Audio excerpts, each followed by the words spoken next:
तो देखें यहाँ पे क्वेश्चन नंबर 15 एक्सरसाइज 5.2। यहाँ क्वेश्चन में आपके पास है for what value of N are the nth terms of 2 AP। 2 AP दिया हुआ है आपके पास, ये वाला 63, 65, 67 और यहाँ पे है दूसरा AP 3, 10, 17 dot dot dot are equal. मतलब कि वो कौन सा n का वैल्यू होगा और कौन सा nth टर्म होगा, यानी कि n का वैल्यू आपको निकालना है कि वो कौन सा टर्म होगा, कौन से वैल्यू के n के कौन से वैल्यू के लिए ये दोनों AP जो होंगे वो सेम होंगे। मतलब जैसे इसमें भी बढ़ रहा है आगे AP, तो ये भी आगे तक जाएगा मतलब 20वां पद, तीसरा 30th term, 40th, 50th, 60th, 70th, ऐसे ही आगे बढ़ेगा, ये भी आगे जाएगा। तो ये दोनों AP का वैल्यू कौन से n पे जो होगा इक्वल होगा, मतलब दोनों का वैल्यू सेम हो जाएगा किस n के वैल्यू के लिए, वही n का वैल्यू आपको चाहिए जिसमें ये दोनों AP का वैल्यू क्या हो, सेम हो। तो उसके लिए पहले आपको क्या मानना होगा, देखिए इसमें A और D पहले आप लोग मान लेते हैं कि यहाँ लिख लेते हैं let capital A capital D be the first term and common difference, ये common difference of the AP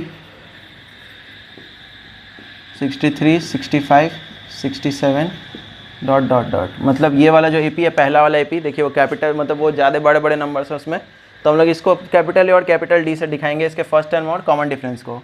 साथ ही and small a small d be the and small a small d for 3, 10, 17 dot dot dot. मतलब इस वाले AP के लिए हम लोग स्मॉल a और स्मॉल d यूज़ करेंगे फर्स्ट टर्म और कॉमन डिफरेंस के लिए, ठीक है। तो अब देखिए यहाँ पे क्या करना होगा, हम लोग को निकालना है कौन से वैल्यू के लिए कौन सा वैल्यू होगा n का, जिसके लिए दोनों के nth टर्म क्या होंगे, इक्वल होंगे। तो nth टर्म पहले वाले का nth टर्म हम लोग निकाल ही लेते हैं। तो देखिए an क्या हो जाएगा, पहले वाले का a क्या है 63, पहले हम लोग यहाँ पे देख लीजिए an ही निकाल लें हम लोग सीधे।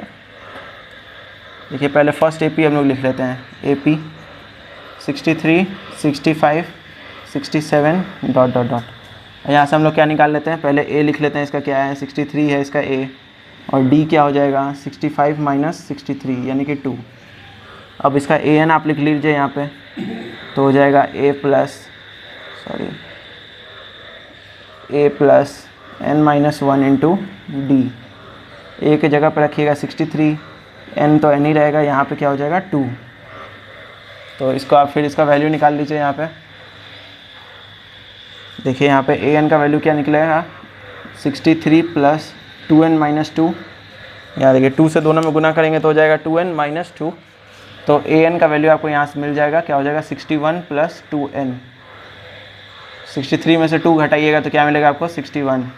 तो यहाँ आपको कैपिटल an का वैल्यू मिल गया। अब आपको इसी तरह स्मॉल an का वैल्यू निकालना होगा।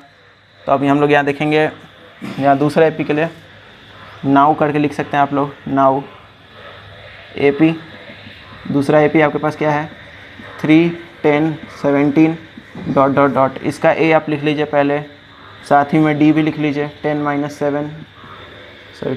3 है, क्योंकि सेकेंड टर्म ये है और फर्स्ट टर्म ये है। आपको पता है D निकालने के लिए आपको क्या करना होता है, सेकेंड टर्म में से फर्स्ट टर्म को घटाना होता है। तो क्या हो जाएगा 7 हो जाएगा। अब आपको लिखना होगा इसका भी AN, तो ये क्या हो जाएगा A plus n minus 1 into D। इसमें आपको वैल्यू रखने होगा। देखिए आगे इसमें हम लोग वैल्यू रखेंगे तो क्या हो जाएगा AN इज इक्वल टू क्या हो जाएगा, A का वैल्यू है 3 प्लस n माइनस 1 और D का वैल्यू है 7, तो हो जाएगा 3 प्लस 7n माइनस 7, यानी कि A का वैल्यू क्या हो जाएगा, AN का वैल्यू हो जाएगा आपके पास क्या 7n माइनस 4। देख लीजिए आप लोग यहाँ पे AN का वैल्यू क्या हो गया, ये हो गया 7n माइनस 7 में से अगर आप 3 घटाएंगे तो क्या हो जाएगा 4 हो जाएगा। और साइन माइनस का क्यों, क्योंकि 7 बड़ा है और आपको पता है जो बड़ा होता है हम लोग उसी का साइन लिखते हैं, ठीक है। अब आपको दोनों AN पता चल चुका है, कैपिटल AN भी, यानी कि पहले वाले AP का nth टर्म निकल गया, दूसरे AP का nth टर्म हमने यहाँ निकाला है। आपको दोनों को इक्वल करके देखना होगा। तो लिखिएगा therefore AN is equal to AN, आपको दोनों को बराबर करना होगा। तो कैपिटल AN का वैल्यू है 61 प्लस 2n और इधर इसका वैल्यू है 7n माइनस 4। अब n वाले को आप एक तरफ कर लीजिए, तो 61 को इधर ही रहने देते हैं। ये 4 इधर आएगा तो क्या हो जाएगा +4, क्योंकि इधर माइनस में था, तो ये 7n हम लोग इधर ही छोड़ दे रहे हैं। और ये 2n इधर क्या था, प्लस में, उधर जाएगा तो क्या हो जाएगा, माइनस में हो जाएगा। तो देखिए ये क्या हो गया, 61 में अगर 4 ऐड करेंगे तो क्या हो जाएगा 65, और इधर हो गया 5n। तो n का वैल्यू क्या हो जाएगा 65/5, क्योंकि ये 5 इधर गुना में है, इधर इसके नीचे आ जाएगा तो क्या हो जाएगा डिवाइड में। तो 5 से कितने बार में कटेगा, ये 13, यानी कि n का वैल्यू क्या आ गया, 13 आ गया। यही आपका आंसर है, n = 13 पे, मतलब इसका भी 13th टर्म जो होगा और उसका 13th टर्म जो होगा, मतलब इसके 13th टर्म पे क्या होगा, दोनों जो AP हैं वो इक्वल हो जाएंगे। n = 13 पे दोनों AP का वैल्यू क्या होगा, सेम होगा। ठीक है, तो यही आपको निकालना था। तो वीडियो पसंद आया तो वीडियो को लाइक करिए और चैनल को सब्सक्राइब करिए।